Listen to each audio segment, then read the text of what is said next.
Hey guys, কি অবস্থা সবার? আমি জীবন ব্লগস থেকে বলছি। আমি জীবন। আজকে কিছু কথা না বললে হচ্ছে না।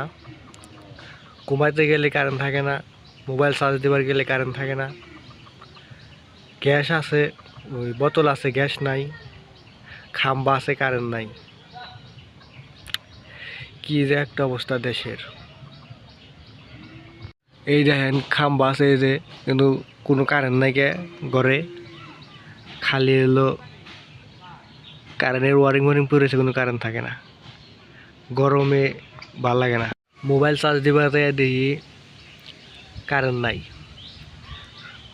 বাসার ভিতরে এ পরিমাণ গরম, এর জন্য বাতাস আছে, বাইরে বাইরে এনে বসে রয়েছি। কি যে একটা অবস্থা দেশে! কি পরিমাণ রোদ দেখছেন? এই রোদে তারপরে বাতাস আছে, বাতাসে বসে থাকা যায়।